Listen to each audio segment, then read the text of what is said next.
warahmatullahi wabarakatuh. Izin memperkenalkan diri, nama saya Syifa Zarani dengan NPM 231 Saya di sini akan mempraktikkan keterampilan lanjutan, yaitu keterampilan mengelola kelas dengan materi cerita imajinatif untuk kelas 7 semester ganjil. Terima kasih, selamat menyaksikan. Wassalamualaikum warahmatullahi wabarakatuh.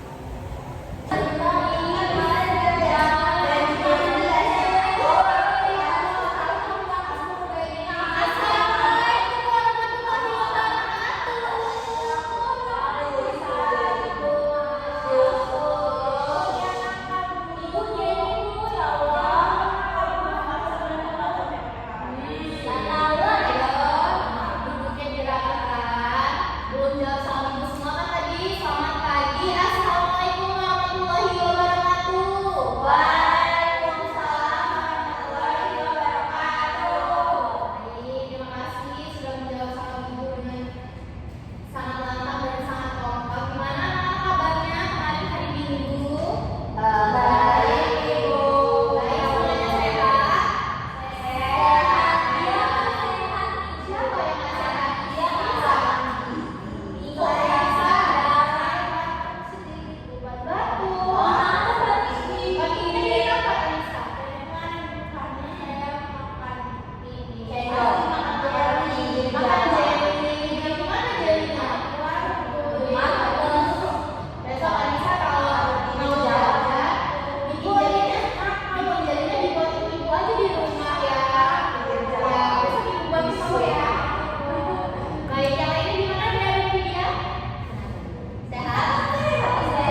Baik, terima kasih Vidya. Vidya membacanya sangat lancar ya. Luar biasa. Berarti Vidya suka membaca? Suka. Ya, Luar biasa sekali. Vidya tadi sudah membacakan pengertian dan juga ciri-ciri dari cerita imajinatif. Jadi cerita imajinatif ini adalah cerita yang bersifat fiktif. Bohong ya ceritanya. Tapi cerita bohong ini tidak selamanya buruk loh anak-anak ya. Cerita yang bohong, cerita yang bersifat imajinatif ini tidak selamanya buruk. Jadi bisa jadi membawa suatu pesan untuk kita ya di luar dengan kenyataan-kenyataan yang ada. Contohnya misal tadi dia membayangkan ada sebuah rumah susun yang banyak penghuninya, lalu penghuninya ini saling tolong menolong, lalu saling membantu, saling berkomunikasi satu sama lain ya dia ya. Nah ini bisa menghibur kalau misalnya dia tidak terpikirkan, oh iya bagaimana kalau di sekitar rumahku ada rumah susun yang banyak penghuninya. Jadi dia bisa masuk ke dalam pikirannya dia. Kalau dia tidak menceritakan secara langsung tapi dia menuliskan. Lalu selanjutnya ada unsur-unsur nih. Ada banyak sekali, ada berapa ya itu kira-kira? Ada apa saja yang menyusun cerita imajinatif. Ayo dibacakan. Siapa yang mau baca? Mari baca. unsur cerita imajinatif, tema, gagasan pokok atau ide utama, tokoh, pelaku dalam cerita, penokohan, watak atau sifat tokoh tersebut. Dia juga membacanya sangat lancar ya. Ada unsur-unsur yang membangun cerita imajinatif itu ada 6. Yang pertama ada tema. Kalau tema ini contohnya apa ya? Tema itu contohnya persahabatan, Persahabatan, lagi tema kejujuran, percintaan dan sebagainya. Kalau tokoh, seperti apa tokoh itu contohnya? hewan, Hewan, ya. Manusia. Iya, pintar sekali dia. Penokohan, apa sih penokohan itu? misalnya dia pemarah, dia membangkang, Iya. dia terus Lemah itu termasuk penokohan ya dia ya. Lalu alur ini contohnya bagaimana? alurnya Alurnya seperti apa sih? berjalan terus Dari awal sampai akhir masa depan. Kalau itu dia balik lagi ke flashback dia pintar sekali. Latar nih, seperti apa latar? tempat kehidupan Di orang. sekolah, di rumah. Kalau latar ini tidak hanya di mana saja ya? Di mana saja sih latar itu yang benar? Ada waktu juga tuh. Misalnya kalau waktu jam sore hari gitu Ya, sore. lagi salju Latar itu adalah waktu, latar tempat dan tempat dan suasana ini seperti apa ya? suasananya haru Haru karena biasanya apa tuh? karena saat di bandara Biasanya pintar sekali loh anak-anaknya. Tempat seperti apa bisa? Tempat pada saat sekolah, waktu, bagaimana dia waktu? waktunya pagi hari Pagi, siang, ibu kalau tempatnya itu di tempat yang support itu boleh jual cireng. Dia yang membuat cerita fantasi mobil cireng. Gimana? Kayak ya? Boleh tuh kan biasanya saya belum pernah buat beli cireng soalnya Oh, dia memperkenalkan cireng. saya kemarin lihat sih dia beli cireng. Amanah, contohnya seperti apa nih amanah?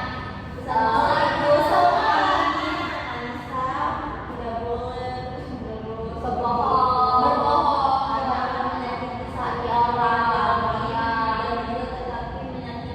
Iya, luar biasa pintar Vidya. Baik, jadi amanah adalah diri sendiri itu gimana Bu? terlalu banyak membohongi diri sendiri. Seperti apa sampai maksudnya jangan sampai kebanyakan bohongin diri sendiri Bu sampai kita nggak tahu diri kita siapa kayak gitu. Kita banyak menggunakan topeng untuk orang lain ya, supaya orang lain merasa senang ya. Kita menghibur orang lain, tapi lupa dengan diri kita sendiri. Iya, boleh kalau sudah Ibu aku kalau ibu lagi sakit, lagi butuh pusing-pusing, aku akan psikolog pribadi. Oh iya, terima kasih ya Lydia. Ibu lagi capek mengajar, nanti aku suruh ke psikolog. Iya, boleh. Terima kasih ya Lydia.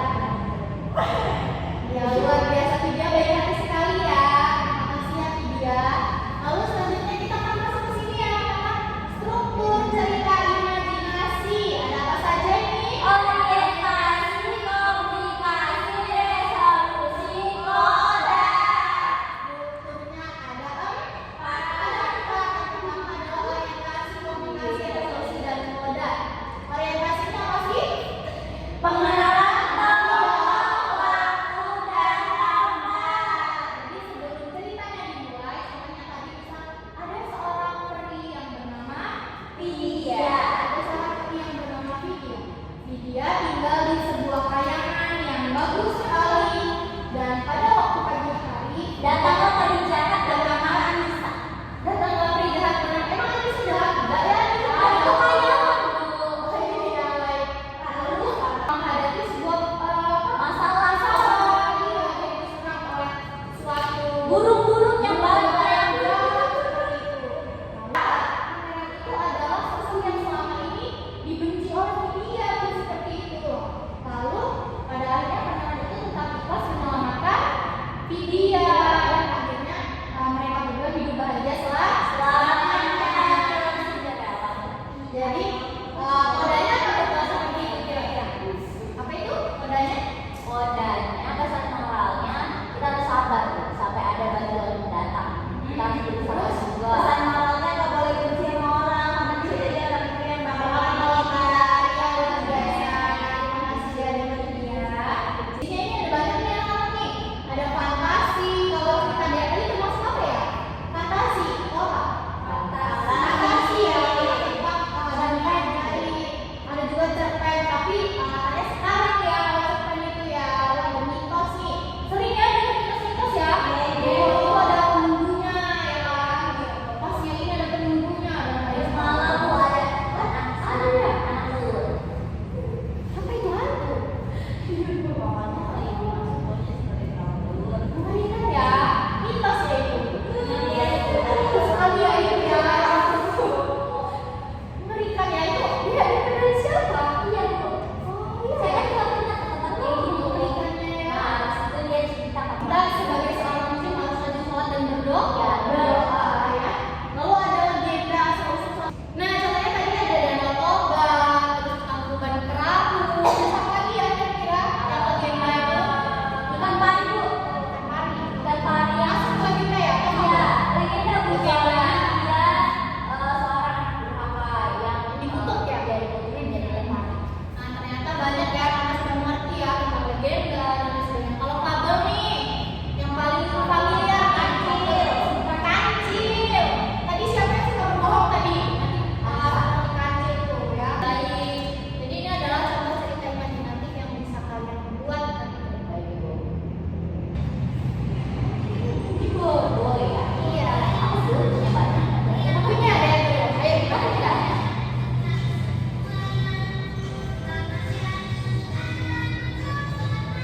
Wah, banyak banget lagi sudah habis. Ya. Beres, siap catat semua yang kirim.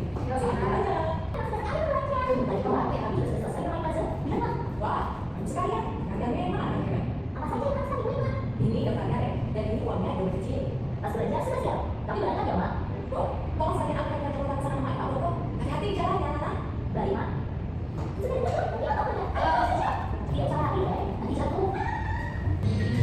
Nah, sudah selesai.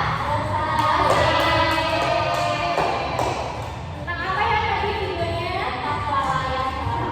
Yang bernama Corek ya Vidya.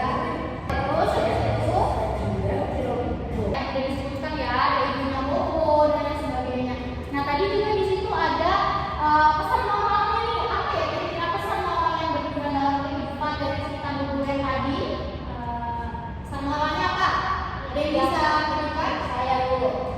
moralnya adalah jangan ceroboh. Jangan ceroboh, Karena kita sudah diberikan tanggung jawab, kita harus bertanggung jawab atas apa yang sudah diberikan.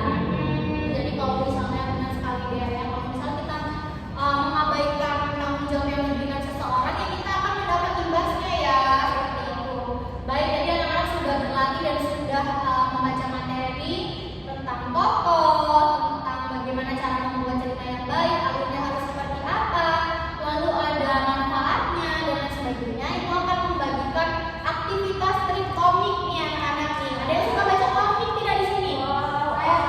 Suka baca apa nih? Komik Naruto. Naruto. Jadi Bobo ini adalah salah satu contoh komik yang divideokan ya, buat animasi. Jadi gua akan memberikan aktivitas komik strip, boleh dibaca. Saya sukanya komik-komik mahal ya, actionnya Superman. Ada yang suka baca detektif Conan di sini? Ibu suka sekali loh baca detektif Conan. Maulana itu. Maulana suka Conan. Baik, anak-anak mau diperhatikan, perhatikan petunjuk dari ibu. Di situ ada percakapan ya antara siapa itu dia? Peri dan pembuat sepatu. Peri dan juga pembuat sepatu. Nah di situ pembuat sepatu ini bersama dengan siapa itu? Istrinya ya? Iya, dengan istrinya. Dia bingung nih, bagaimana kalau misalnya sepatunya banyak tetapi dia tidak memiliki waktu. Lalu di situ dia dibantu oleh orang peri, cewek dan cowok ya perinya. Silakan. Di situ ada dua pertanyaan, ada juga pertanyaan pemahaman tentang bagaimana penongkongan dari perinya, penongkongan dari pedagang sepatunya, dan juga ada aktivitas membuat komik setelah kalian mengidentifikasi ya. Seorang pembuat sepatu dan juga robot nih, dia bingung harus menyelesaikan sepatunya seperti apa. Tetapi dia dibantu oleh sebuah robot sehingga dia bisa menyelesaikan sepatunya dalam waktu yang singkat dan juga baik sepatunya seperti itu. Baik, silakan kerjakan secara individu dan juga perhatikan petunjuknya. Jika ada yang ibu boleh tanyakan ke ibu dan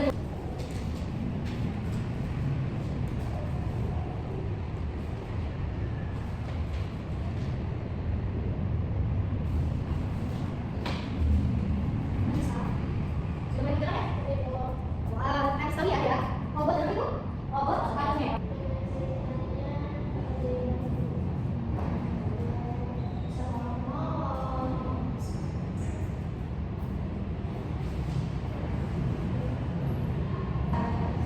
Ya, keren sekali ya, bisa membuat komik. Sudah, baik. Iya, boleh silakan. Baik, tadi Anissa sudah menyampaikan progresnya nih. Anissa sudah baik sekali mengidentifikasi cerita yang sudah dibagikan. Dea, sudah selesai? Bacakan komiknya? Baik, silakan Dea. Kita beri tepuk dulu untuk Dea. Ayo Dea, dibacakan dengan ekspresi dan juga mimik yang baik. Ayo. Baik, di sini udah diajarin teman-teman. Jadi di sini saya membuat komik judulnya Robot Sepatu Merah, Bu. Jadi pada bagian awal, sepatu merah adalah barang yang sedang sangat booming di kalangan remaja culture. Booming itu terkesan dikatakan anak jaksel.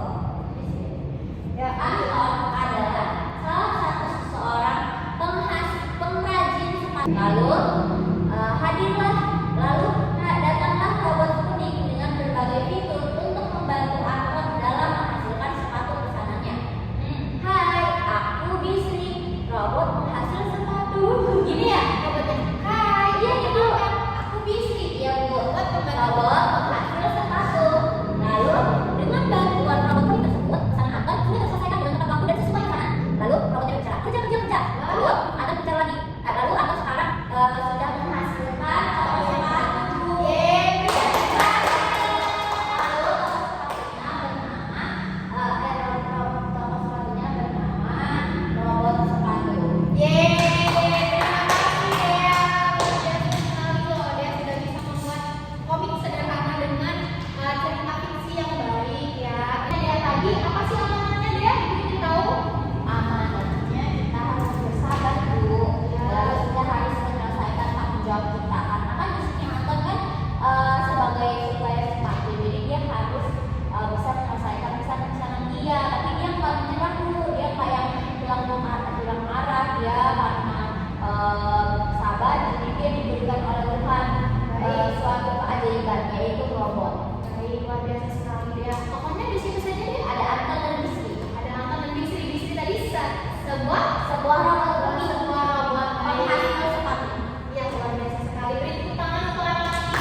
Assalamualaikum warahmatullahi wabarakatuh. Perkenalkan, saya Anissa Rusudayana dengan nomor NPM 231304171 sebagai observer lisan dari nama calon guru Asyifa Zaharani dengan nomor NPM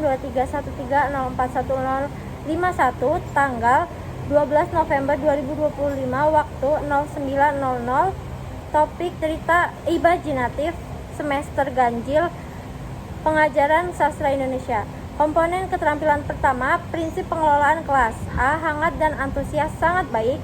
B. Tantangan sangat baik. C. Bervariasi sangat baik. D. Kelulusan sangat baik. E. Penanaman disiplin diri sangat baik.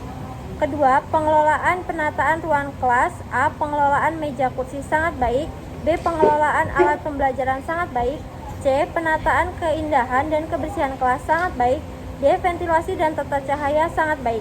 Yang ketiga, tindakan pengelolaan kelas. A. Preventif. Yang pertama, sikap tanggap, perhatian, keterlibatan, dan lainnya sangat baik. Yang kedua, memberi perhatian pada waktu yang bersamaan saat mengajar sangat baik. Yang ketiga, merumuskan perhatian kelompok pada tugas yang diberikan sangat baik. Yang keempat, memberi petunjuk-petunjuk yang jelas sangat baik. Dan yang kelima, menegur tingkah laku siswa yang mengganggu kondisi kelas sangat baik. Yang B. Represif. 1. Perubahan tingkah laku sangat baik. Dan yang kedua, menimbulkan dan memecahkan tingkah laku yang terdapat masalah sangat baik. Sekian, terima kasih. Wassalamualaikum warahmatullahi wabarakatuh.